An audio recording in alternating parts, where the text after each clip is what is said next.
Well, everyone, it's Shane Kanto, your Wasteland reviewer, and I'm here to review this new Netflix special, Mighty Morphin Power Rangers, Once and Always. And this new film, this Netflix special, is very much Mighty Morphin Power Rangers. If you were a fan of this when you were a kid, or you're new to it now, this is a campy, ridiculous time, and it feels just like the show. It captures that spirit perfectly, except all the Power Rangers are in their middle age now. This particular film focuses on this robotic Rita Repulsa who comes back, winds up killing one of the Power Rangers, and we're thrusted into this uncomfortable new plot from Robo Repulsa. Wish they went with that at some point. But you have her trying to take out all the Power Rangers, and there's a lot of references. They get turned into little action figures, and somebody went and bought all of the different kinds of action figures.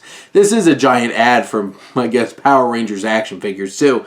But you have at the core of this story the Power Rangers that are there trying to overcome the loss and trying to stop Repulsa and come together.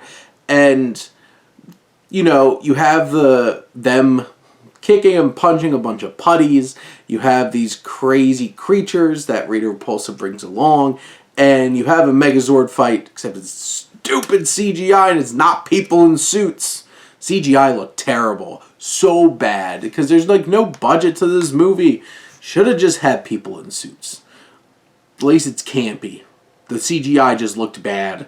Like, it looked marginally better than the 1995 Mighty Morphin Power Rangers movie Climax, which was also bad CGI.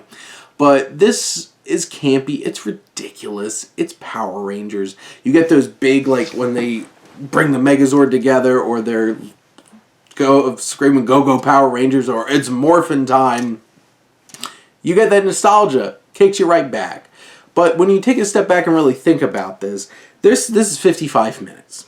There's so much talking and so much trying to build drama in it. And yes, they go to some places where it's like there's real loss here. And they try to have these really emotional moments, but I have to say, not all of these actors are very good. And especially, like, at the core of it, one of the biggest characters in this film is Billy Cranston, David Yost's character, and, like, no offense to him, but, like, he doesn't really sell these emotional moments well, and it really takes you out of the movie, and it really doesn't work. And you keep leaning into these emotional moments that don't have the performance behind them to make them really work.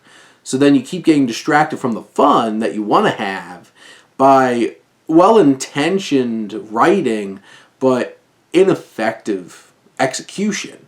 And then, for some reason, this film wants to be told in a non-linear storytelling for like the first half of it, and it's just clunky in that way and confusing. This drops you right into things, and it takes you a bit to like really get your bearings of understanding exactly what's going on here. And it felt really cheap that they had like the characters, but they didn't have any intention of having like Jason David Frank and Amy Jo Johnson in this film. They have the characters, they're in the suits, but it's not them in the suits, but they just sideline those characters instead so that you don't have to worry about the fact that they would have had to recast people. This is, if you want a campy, ridiculous, nostalgia-driven ride, it delivers. If you're looking for something of quality and substance and like writing and stuff like that, this is a miss. But I feel like the more people that are going in to watch this are going in to watch because it's Mighty Morphin Power Rangers. And that is the case, and is a campy, ridiculous time. So I think most people are probably going to be satisfied on some level with this. But those are my thoughts on Mighty Morphin Power Rangers Once and Always. Let me know what you think, and let's talk some movies. But thank you as always for tuning in and supporting your Wasteland reviewer.